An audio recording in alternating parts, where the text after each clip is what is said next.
Hello बच्चों, कैसे हैं आप। आज हम कक्षा 8 विषय हमारे अतीत थर्ड इतिहास के सामाजिक विज्ञान एसएसटी के अध्याय 4 आदिवासी दीकू और एक स्वर्ण युग की कल्पना इस पाठ के सभी प्रश्नोत्तरों को देखने वाले हैं। प्रश्न 1, बैगा औरतें और मर्द जो काम करते हैं उनको ध्यान से पढ़ें। क्या आपको उनमें कोई क्रम दिखाई देता है? उनके कामों में क्या फ़र्क थे? उत्तर है कि हाँ, हमें बैंगा औरतें और मर्द जो काम करते हैं उनमें समय के आधार पर एक निश्चित क्रम दिखाई देता है और उनके कामों में भी निम्नानुसार फर्क दिखाई देता है। नंबर 1, चैत में औरतें ईंधन इकट्ठा करने और बचे कुचे ठूठों को काटने जाती थी, पुरुष बड़े पेड़ों को काटते थे। नंबर 2, पुरुष शिकार पर जाते थे। शिकार पूरे चांद के समय पूरब से शुरू होता था। शिकार के लिए बांस के फंदों का इस्तेमाल करते थे। औरतें सागो, इमली और मशरूम यानी कि कुकुरमुत्ता आदि फल बीन करके लाती थी। नंबर 3, बैंगा औरतें या तो केवल जड़ें या कंद इकट्ठा करती हैं या महुआ के बीज इकट्ठा करती हैं। नंबर 4, बैसाख में जंगलों को जलाया जाता था। औरतें अधजली लकड़ियों को ईंधन के लिए बीन लेती थी। आदमी शिकार पर जाते रहते थे लेकिन गांव से दूर नहीं जाते थे। नंबर 5, जेठ में बुआई होती थी और शिकार चलता रहता था। नंबर 6, आषाढ़ से भादों तक मर्द खेतों में काम करते थे। क्वार में फलियां आने लगती थी और कार्तिक कुटकी में पक जाती थी। अगहन में सारी फसल तैयार हो जाती थी। नंबर 7, पूस में फटकन किया जाता था। नाच गाना और शादियां भी पूस के महीने में ही होती थी। नंबर 8, माघ में पुरुष नए बेबड़ की तरफ चल देते थे। इस दौरान शिकार व चीज़ों का संग्रह ही जीने की मुख्य गतिविधि होती थी। पाठ्य पुस्तक के प्रश्न फिर से याद करें। प्रश्न 1, रिक्त स्थान भरें। तो यहाँ पर देखिए कुछ वाक्य दिए गए हैं जिनमें रिक्त स्थान दिया गया है, तो हमें इनमें उचित शब्दों को भर करके इन वाक्यों को पूरा करना है। तो आइए इन्हें उत्तर के साथ में देखते हैं।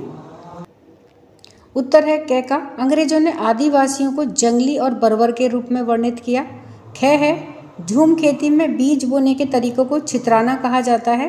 ग है, मध्य भारत में ब्रिटिश भूमि बंदोबस्त के अंतर्गत आदिवासी मुखियाओं को भूमि स्वामित्व मिल गया। घ है, असम के चाय बागानों और बिहार की कोयला खदानों में काम करने के लिए आदिवासी जाने लगे। प्रश्न 2, सही या गलत बताएं। तो यहाँ पर देखिए कुछ वाक्य दिए गए हैं जिन्हें हमें पढ़ करके बताना है कि वे सही हैं या गलत हैं। तो आइए इन्हें उत्तर के साथ में देखते हैं। उत्तर है क का, झूम काश्तकार जमीन की जुताई करते हैं और बीज रोपते हैं। तो यह वाक्य गलत है। ख है, व्यापारी संथालों से कृमि कोष खरीदकर उसे 5 गुना ज़्यादा कीमत पर बेचते थे। तो यह वाक्य सही है। ग है, बिरसा ने अपने अनुयायियों का आह्वान किया कि वे अपना शुद्धिकरण करें, शराब पीना छोड़ दें और डायन व जादू टोने जैसी प्रथाओं में यकीन ना करें। तो यह वाक्य सही है। घ है, अंग्रेज आदिवासियों की जीवन पद्धति को बचाए रखना चाहते थे। यह वाक्य गलत है। आइए विचार करें। प्रश्न 3, ब्रिटिश शासन में घुमंतू काश्तकारों के सामने कौन सी समस्याएं थीं? उत्तर है, घुमंतू काश्तकारों से अंग्रेजों को समस्या होती थी। वे चाहते थे कि ये लोग स्थायी रूप से एक जगह रह कर के खेती करें। अंग्रेज अपने शासन के लिए आमदनी का नियमित स्रोत भी चाहते थे। फलस्वरूप उन्होंने जमीन के बारे में कुछ नियम लागू कर दिए। उन्होंने जमीन को माप करके प्रत्येक व्यक्ति का हिस्सा तय कर दिया। उन्होंने यह भी तय कर दिया कि उसे कितना लगान देना होगा। कुछ किसानों को भूस्वामी और दूसरों को पट्टेदार घोषित किया गया। पट्टेदार अपने भूस्वामियों का भाड़ा चुकाते थे और भूस्वामी सरकार को लगान देते थे। परंतु ब्रिटिश शासन में घुमंतू काश्तकारों को स्थायी रूप से बसाने से उनके सामने निम्न समस्याएं पैदा हो गई। नंबर 1, जहां पानी कम हो और मिट्टी सूखी हो वहां हलों से खेती करना आसान नहीं होता था। नंबर 2, हलों की मदद से खेती करने वाले झूम काश्तकारों को अक्सर नुकसान ही हुआ क्योंकि उनके खेत अच्छी उपज नहीं दे पाते थे।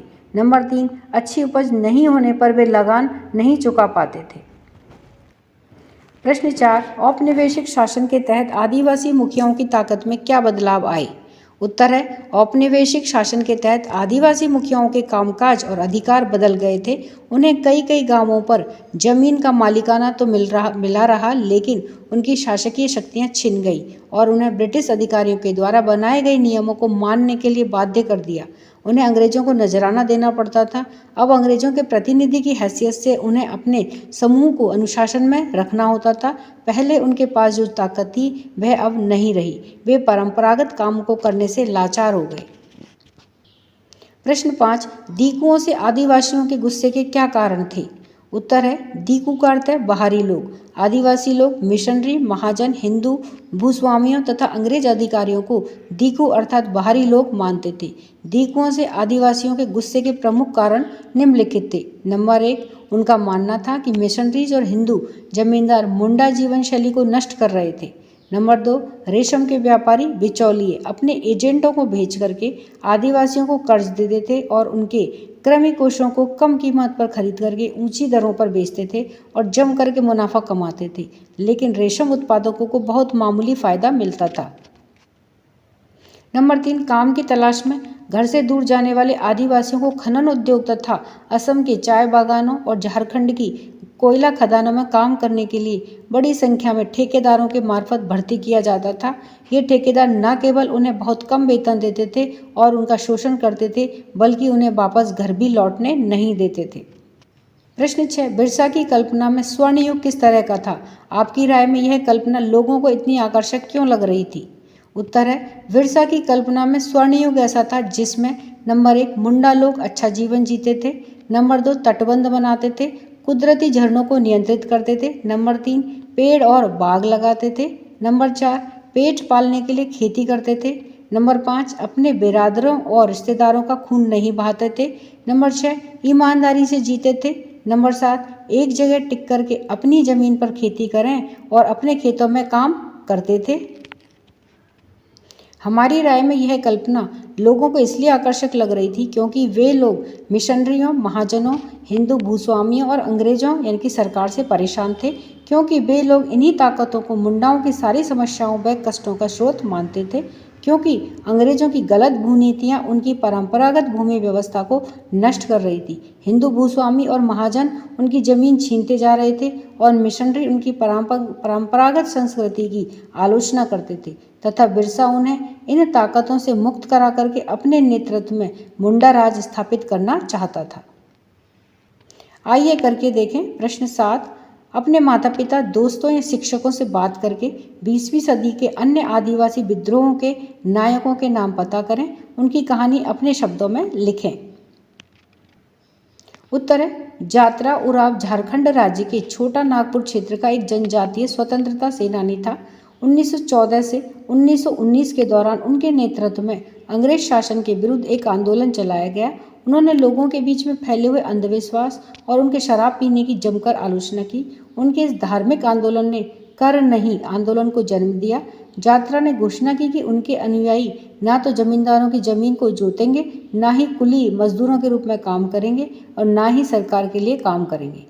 उसने पोहन महतो तथा ग्राम प्रधान के पारंपरिक नेतृत्व पर भी सवाल उठाया। इस आंदोलन का मौलिक विचार था कि जमीन भगवान की देन है तथा जमीन पर जनजातीय लोगों के अधिकार में किसी को भी दखल देने का कोई अधिकार नहीं है।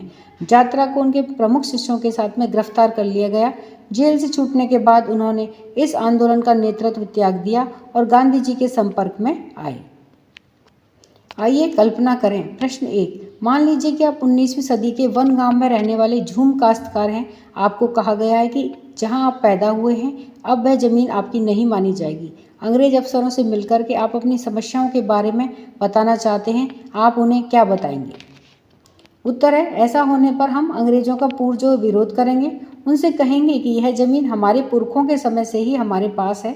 वर्षों से हमारा तथा हमारे पालतू जानवरों का पूरा जीवन यापन इसी जमीन पर निर्भर है। यदि आपने ये जमीन छीनी तो हम, हमारा परिवार और हमारे जानवर भूख से मर जाएंगे। अतः उनसे ये जमीन ना छीनी जाए। तो इस तरह से हमने इस पाठ के सभी प्रश्न उत्तरों को जाना। वीडियो पसंद आने पर वीडियो को लाइक करें, शेयर करें। चैनल पर नए हैं तो सब्सक्राइब करना ना भूलें। मिलते हैं नए वीडियो के साथ। धन्यवाद।